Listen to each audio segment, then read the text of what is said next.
Look at the whole riot of over 70 days in Portland and Oregon, and targeting police and using lasers on their eyes to blind them. And I think there was a federal building over there was actually set alight while they were locking people in the last few days. And even the mayor, who was actually in support of this at one point and defunding the police, has actually had to backtrack. And it's interesting because what I heard on Fox News was he was more worried about it looking good he was more worried on it looking good for Trump rather than actually for the safety of his own community as mayor. Can I be very cheeky and just take a step back to where we were just before, and then we'll come back to this if you don't mind. The regards to the leadership and how this UK government have been dealing with things, I think what worries me worldwide is that I think, Theodore, you touched on it a few times in your previous podcast, is if you shut down countries, you shut down the economy because there's going to be another pandemic coming in the future, as a leader, so you look at what's happening in the US, UK, everywhere in the world, if you shut down a country and you shut down people's livelihoods, we're talking about excess deaths that are going to occur from anxiety, from heart attacks, from having no money, from not being able to survive, from having thousands, 100,000 people unemployed. Even from social isolation, which is toxic. Which then hits the... Working from home is complete nonsense because we're tribal. Which then hits the issue of the mental diseases that people have that's never been taken care of by the UK government. They've actually brushed under the carpet for the last 30 years. And now with people with mental issues now, with the coronavirus now lockdown, it's really pushed that to the fore. And I think going back to the George Floyd thing in the US, to be fair to Andy, I think all that's done is brought the feelings that have been sort of murmuring under the surface for quite a few years now. It's just brought them up to the fore. I think George Floyd is more of an excuse than anything. I think people are using that to actually vent their frustrations over the last 30 years. I mean, this thing happened in Michigan. Portland, Oregon is God knows how many hundreds of miles away. Yeah, that's been going on for days. New York have been looking to have defunded the police by $1 billion over there, and there is total anarchy all over these places. And because the thing is, there's not a level of control. Now, I'm not big on a large state-controlled government, and this is where why I consider myself a right wing, because I believe in limited government. But there's got to be a law of order. If people want to walk down the street safely, they should be able to do so. And if it can't happen, and if it starts filtering in the UK, it does concern me. And you've even got, and if you think about what's happening in New York right now, I was actually listening. I was watching the other day. A lot of the wealthy people who are actually make up for a lot of the funding of New York. I think they've lost about $366 billion in the last year. It's because they're all moving to Florida. One, because they're putting too many regulations in place. Two, it's not safe for the whole COVID thing. And three, because it's the way the mayor and the governor are actually running the country. They want these people back because it's only a few thousand people or wealthy people who are now moving, who are making up for a lot of the income, and they're struggling. And you're going to find out a lot in the news over what's happening in New York right now. See, that's right, because as you know, the part of the Pareto principle is that in any corporation, half the productivity comes from the square root of the number of employees. So if a corporation has 100 people in it, then half of its productivity comes from 10 people. So bear that in mind. And those 10 people usually know who they are. And if it's going badly, that 10 people move. So instantly you lose half your productivity. And that occurs for it. So if you have a brain drain, or you have economic catastrophe, or things not going well, then the good people leave. And as you say, which a few people leave, but the vast majority of the wealth leaves with them. That's the problem you've got. And they are. I mean, you got a hedge fund, people who own hedge funds in Connecticut, for example, multi-billionaires. It's easy for them to go and buy a place in Florida and settle down over there and start over again. They pay less taxes, there's less regulations, all this sort of stuff. But People don't want all that hassle anymore. And the thing is, once they get settled, they're not going to come back. Of course not, because people don't like change, which is one of the reasons that lockdown easing is not working in a lot of cases, because people got used to working from home, even though it's vastly suboptimal. And what is frustrating me with this word lockdown is the other word, which is spike. If I hear that word one more time, I'm going to go around and slap somebody and say, stop talking rubbish. I'll tell you why. Because the WHO themselves have come out and said, why are you mentioning the word spike? We are still in it. We're still going through the first wave. There will not be a second wave. It just is what it is. We have got a virus. End of. So why are the politicians using this? Is it an excuse? Because I'm telling you something. The UK, and I think Andy's very, very succinctly in terms of how the American population are now reacting with the riots and so on. There's upheaval. People are frustrated, and I think there's more in-depth reasons for that. But in the UK, people are quite well-mannered compared to the US, and are quite easygoing and will conform in general. But from my humble opinion, if you then try to have another national lockdown because there is a spike, which is all it means is there are more cases, and in reference to what I'm not sure, then believe me, even in the UK there will be similar riots, as Andy said, as there are in the US. They're already saying, aren't they, that the vast majority of younger people will not have said they will not comply. Yeah, but it's we mentioned this before, that you're right. The fact is, the virus hasn't gone away, so you can't get a spike. We're still in the virus, the first phase. Secondly, the fact is that when they're saying there's going to be there are regional lockdowns, the fact is the way it's being measured has changed. In other words, we're now measuring asymptomatic people, so we're picking up people who may not even know they're infected. But the fact is that the death rate hasn't gone up. In fact, it's continuing to go down.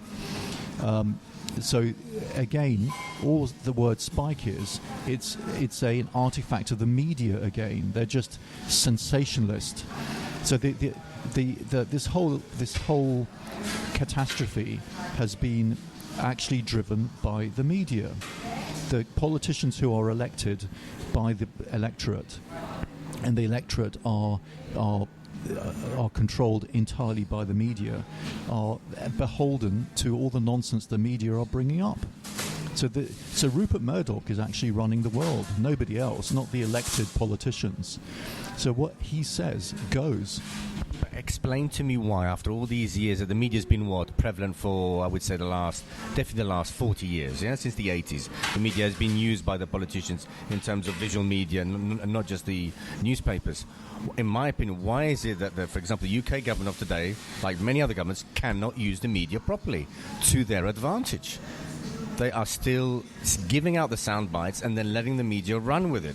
The thing is, when the media run with a sentence, like, for example, there will be another wave, or be careful, the beaches are crowded, it never stops. It's because as we've talked about before, in society generally, things have been disintegrating for a long time. So materialism and capitalism has been leading to disintegrating of structure, which is morals, ethics, religion, and therefore there is less resistance to the nonsense of the media. That's all it is. For instance, in the past, media used to be far more respectful. But now, journalists are their own egos, aren't they? Well, I mean, Piers Morgan, that inflated windbag, is full of his own importance. There's another factor when it comes to the media right now, because right now media is instant. Well, whatever actually happens right now is instantaneous. So the level of research and the level of time they put into actually finding the facts, they don't actually have the capacity to be able to do that. So they will put it out there and then actually deal with the consequences after the effect. Well, that's right. And let's face it. It only takes one media article to go viral, whether it's true or not.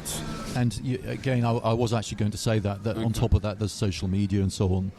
And indeed, one of my theories is that the stratospheric rise in depression over the last 20 years must be significantly contributed to by social media.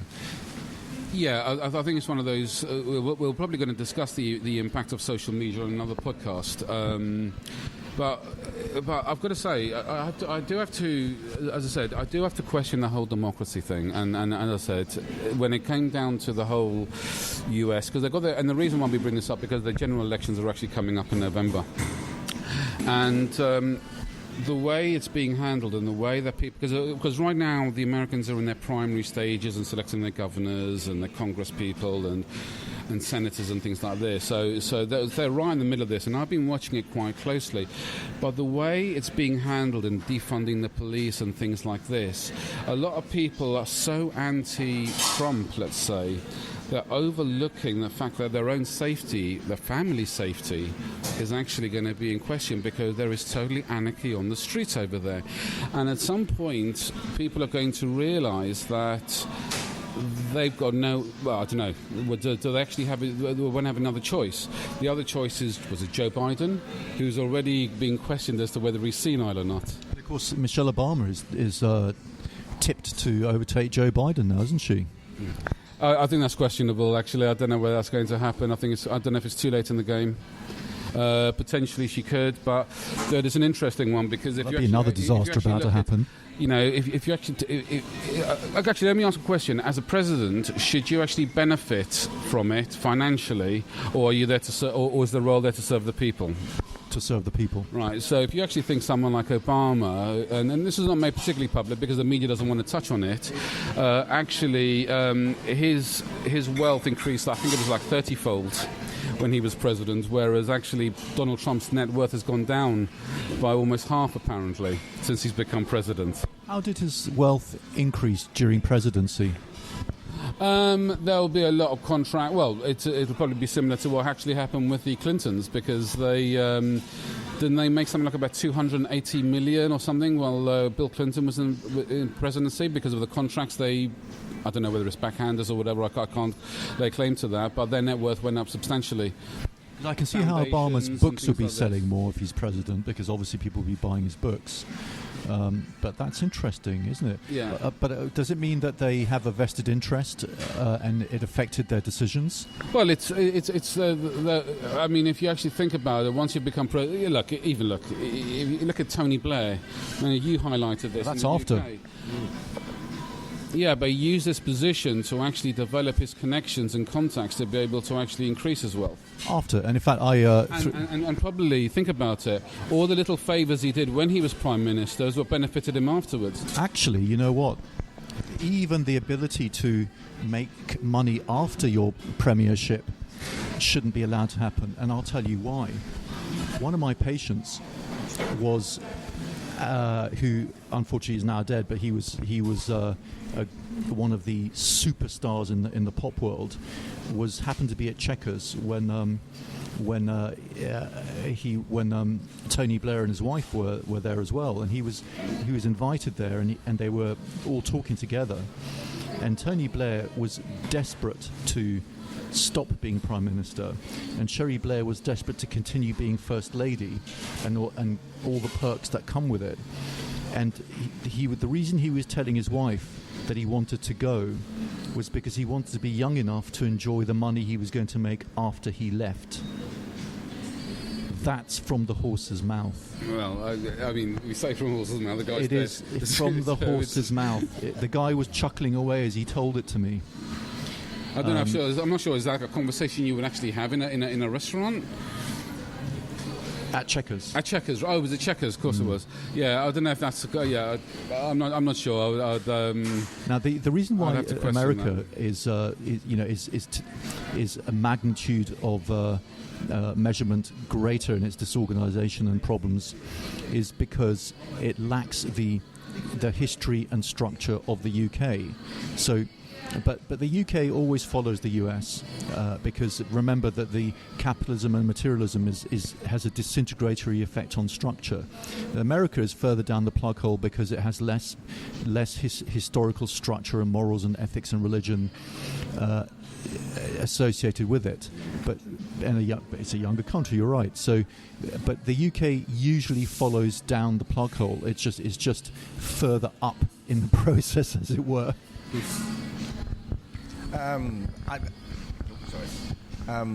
I think if you look at the US and the UK, I think the UK follows America in terms of commercialism, in terms of entrepreneurialism, if that is a word.